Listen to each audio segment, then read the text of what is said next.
ሰላም ጤና ይስጥልን። የተወደዳችሁና የተከበራችሁ የቻናላችን ተከታታዮች እንደምን አላችሁ? የጥር 2 2018 ዕለታዊ ወቅታዊ ማህበራዊና ኢኮኖሚያዊ ትኩስ መረጃዎችን ይዘንላችሁ ቀርበናል። በቅድሚያም ዋና ዋናዎቹን በማስቀደም እንጀምራለን። በመዲናችን አዲስ አበባ ያሉ አመራሮችን በተመለከተ ከተገልጋዮች በኩል አነጋጋሪ የሆነ ቅሬታ ተነስቷል። በዝርዝር ወደ እናንተ ይዘነዋል። በሌላው መረጃችን ነጋዴዎችን በተመለከተ አዲስ መረጃ ተሰምቷል። በዚህም እስከ ጥር 15 ድረስ ስለመራዘሙ ይፋ ሆኗል። ይህንንም በተመለከተ ወደ እናንተ እናደርሳለን። ለህብረተሰቡ ጥቅም ላይ የሚውል ነዳጅን ያላግባብ ያፈሰሱት ላይ እገዳ ስለመጣሉ በዚህ ሰዓት ይፋ ሆኗል። ይህንንም በዝርዝር ይዘነዋል። የታህሳስ ወር የዋጋ ግሽበትን በተመለከተ በከፍተኛ ሁኔታ ቀንሷል የሚል ሪፖርት አስነብቦናል። ይህንንም በዝርዝር ወደ እናንተ እናደርሳለን። 60 ሚሊዮን መንገደኞችን የሚያስተናግደው የአውሮፕላን ማረፊያ በዛሬው ዕለት ግንባታ ስለመጀመሩ ይፋ ሆኗል። ይህንና መሰል መረጃዎችን በዚህ ሰዓት ወደ እናንተ እናደርሳለን። ቪዲዮውን ላይክ እያደረጋችሁ እስከ መጨረሻው ድረስ አብራችሁን ቆዩ። በቅድሚያም ለህብረተሰብ ጥቅም ላይ የሚውል ነዳጅን ያላግባብ ያፈሰሱት ላይ እገዳ ተጥሎባቸዋል። ከፍተኛ የውጭ ምንዛሬ ወጥቶበት ወደ ሀገር ውስጥ የሚገባን ነዳጅ ኃላፊነት በተሞላው መንገድ ለህዝብ ጥቅም ላይ መዋል ሲገባ ያላግባብ እንዲፈስ ያደረገ ማደያ ለ3 ወር ከነዳጅ ጭነት ትስስር እገዳ ተጥሎበታል። በአርሲ ዞን ዳክሲስ በሚባል ቦታ ላይ ስራ የጀመረው ግሎባል የሚባል ማደያ ከነዳጅ መቅጃ ማሽን ነዳጅን ሲያርከፈከፍ በማህበራዊ ትስስር ገጾች መታየቱን ተከትሎ ባለስልጣኑ ጉዳዩን በማጣራት ድርጊቱን መፈጸሙን በማረጋገጡ ይህንን ድርጊት የፈጸመው ማደያ በነዳጅ ግብይት አዋጅ ቁጥር 1363/2017 አንቀጽ 7 ስር ያለውን ግዴታ በመጣስ በአንቀጽ 11 ቁጥር 9 መሰረት ህገወጥ ድርጊት ፈጽሞ ስለተገኘ የወንጀል ተጠያቂነቱ የሚቀጥል ሆኖ በአዋጅ አንቀጽ 23(1) መሰረት ለ3 ወራት ፍቃዱ ታግዷል።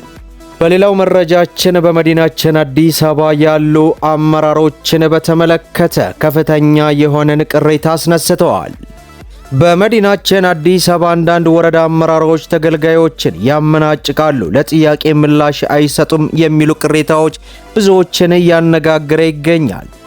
የከተማ አስተዳደሩ በበኩሉ በአግባቡ ስራቸውን መስራት ያልቻሉ ኃላፊዎች ላይ እርምጃ እየተወሰደ እንደሚገኝም አስረድተዋል። ቅሬታ የቀረበባቸው የከተማው የሰላምና ጸጥታ አስተዳደር ቢሮ በ6 ወራት የሥራ ክንውን ዙሪያ ትላንት ቅዳሜ ጥር 1 2018 ከሚመለከታቸው የከተማ ባለድርሻ አካላት ጋር ውይይት ባካሄዱበት ወቅት ነው። የውይይቱ ተሳታፊዎች አገልግሎት ለማግኘት ወደ ወረዳ ሲያቀኑ በሁሉም ባይሆን በአንዳንድ አመራሮች ማመናጨቅና ማንገላታት እንደሚያጋጥማቸው እንዲሁም ለጥያቄዎቻቸው ምላሽ እንደሚነፍጓቸውም ተናግረዋል። በሌላ በኩል የከተማ ሰላምና ጸጥታ ቢሮ አማካሪ አቶ ጌታውን የከተማውን ሰላም ለማረጋገጥ ተቋማት የደህንነት ካሜራ በህንፃዎች ላይ እንዲገጠሙ የውዴታ ግዴታ ተሰጥቷቸዋል። በየመንደሩ ደግሞ የተሻሻለ አቅም ያለው ግለሰብ ተለይቶ አማካኝነት ቦታ ላይ የደህንነት ካሜራ የመቅጠም ስራ እየተሰራ እንደሚገኝም መግለጻቸው ተሰምቷል። በሌላው መረጃችን የታህሳስ ወር የዋጋ ግሽበት በተመለከተ በከፍተኛ ሁኔታ መቀነሱ ይፋ ሆኗል። የታህሳስ 2018 አጠቃላይ የዋጋ ግሽበት መጠን 9.7 በመቶ መድረሱን የኢትዮጵያ ስታቲስቲክስ አገልግሎት የገለጸ ሲሆን ይህም ካለፈው ዓመት ተመሳሳይ ወቅት ጋር ሲነጻጸር ከፍተኛ ቅናሽ የታየበት መሆኑን አመላክቷል። እንደ መረጃው ከሆነ በህዳር ወር 10.9 በመቶ የነበረው አጠቃላይ የዋጋ ግሽበት በታህሳስ ወር 9.7 በመቶ ዝቅ ብሏል። ይህም በታህሳስ 2017 ከተመዘገበው 17 በመቶ ግሽበት ጋር ሲነጻጸር ትርጉም ያለው መሻሻል መታየቱ ተጠቁሟል። ይህም በዝርዝር ሲታይ የምግብ አልኮል ያልሆኑ መጠጦች ዋጋ ግሽበት 9.8 በመቶ ደርሷል። ለዚህም በዋናነት የአትክልት፣ የስጋ፣ የስኳር፣ የወተት ተዋጽኦና የዘይት ዋጋ መጨመር ምክንያት መሆኑን ለመረዳት ተችሏል።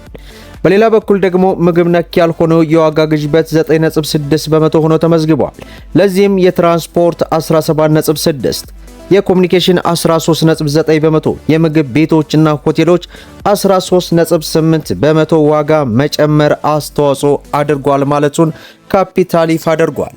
በሌላው መረጃችን 60 ሚሊዮን መንገደኞችን የሚያስተናግደው አውሮፕላን ማረፊያ በዛሬው ዕለት መጀመሩ ተሰምቷል። የኢትዮጵያ ፈጣን የአየር ትራንስፖርት እድገትና አየር መንገዱን ዓለም አቀፍ ተወዳዳሪነት ወደ ላቀ ደረጃ የሚያሸጋግረው ግዙፉ የቢሸፍቱ ሜጋ አውሮፕላን ማረፊያ ግንባታ በከፍተኛ ፍጥነት እየለማ ይገኛል። በአፍሪካ ታሪክ ትልቅ የአውሮፕላን ትራንስፖርት መሰረተ ልማት ፕሮጀክት ተብሎ የተጠቀሰው ይህ አውሮፕላን ማረፊያ በአሁኑ ወቅት በዓመት 25 ሚሊዮን መንገደኞችን የማስተናገድ አቅም ላይ ከደረሰው ከአዲስ አበባ ቦሌ ዓለም አቀፍ አውሮፕላን ማረፊያ በተጨማሪ ሀገሪቱን የቀጣዩ ዘመን የአፍሪካ ዋነኛ የአየር ትራንስፖርት በር ለማድረግ የታለመ ስትራቴጂያዊ እርምጃ ነውም ተብሏል። በሌላው መረጃችን ነጋዴዎችን በተመለከተ አዲስ መረጃ ተሰምቷል። እስከ ጥር 15 ድረስ መራዘሙም ይፋ ሆኗል። ዓመታዊ ንግድ ፍቃድ እድሳት ያለ ቅጣት የሚታደስበት ጊዜ በትላንትና ወዲያ ዕለት ታኅሳስ 30 2018 ያበቃ ሲሆን የማደሻ ጊዜው ለተጨማሪ 15 ቀናት መራዘሙን የአዲስ አበባ ንግድ ቢሮ በዛሬው ዕለት አስታውቋል። እንደ ንግድ ቢሮ መረጃ እስከ ማክሰኞው ታኅሳስ 28 ቀን 2018 ባለው መረጃ 230 ሺህ የሚሆኑ የንግዱ ማህበረሰብ አባላት እድሳት ማከናወናቸውን አስታውቋል። የንግድ ሥራ ፍቃድ እደሳ አገልግሎት ከሰኞ እስከ ቅዳሜ ከጠዋቱ 2 ሰዓት ተኩል እስከ ምሽቱ 2 ሰዓት ተኩል በኦንላይን እየተሰጠ እንደሚገኝ ገልጾ በቀሩት ቀናት ንግድ ፍቃዳቸውን ያላሳደሱ ነጋዴዎች እንዲያሳድሱ ቢሮው ማሳሰቢያ ማውጣቱ በዚህ ሰዓት ይፋ ሆኗል። በሌላው መረጃችን ዓለም ላይ ከሚሸጡ የታሸጉ ውሃዎች ውስጥ ግማሽ የሚሆነው ከቧንቧ የተቀዳ ውሃ መሆናቸውን ያውቃሉ? ብዙዎቻችን የታሸጉ ውሃዎች የሚጠጡት ከንጹህ የተፈጥሮ ምንጮች ወይንም ከተራራ እንደሆነ ብናስብም እውነታው ግን ከዚህ የተለየ ነው። የታሸጉ ውሃ አምራቾች ከተራ የቧንቧ ውሃ ላይ ማጣሪያ በማድረግና አንዳንድ ማዕድናትን በመጨመር መልሰው ያሽጉታል። በአሜሪካ ውስጥ ደግሞ ወደ 64% የሚጠጋ የታሸገ ውሃ የቧንቧ ውሃ ብቻ መሆኑን አንድ ጥናት ማመላከቱ ይፋ ሆኗል።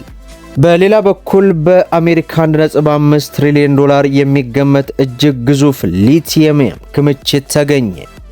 በአሜሪካ ኦሬገን እንዲሁም ኔቫዳ ግዛቶች ድንበር ላይ ከሚገኘው ከ16 ሚሊዮን ዓመት በፊት የፈነዳ በዓለም ላይ በግዝፈቱ ቀዳሚ ሊሆን የሚችል የሊቲየም ማዕድን ክምችት መገኘቱን ተመራማሪዎች ይፋ አድርገዋል። ይህንን በገንዘብ ሲሰላ እስከ 1.5 ትሪሊዮን ዶላር የሚያወጣ ሲሆን አሜሪካ ለኤሌክትሪክ ተሽከርካሪ ባትሪና ለቴክኖሎጂ ምርቶች የሚያስፈልጋትን የሊቲየም አቅርቦት በአገር ውስጥ ለማተካት ትልቅ እድል እንደሚፈጥርላትም ተገልጿል።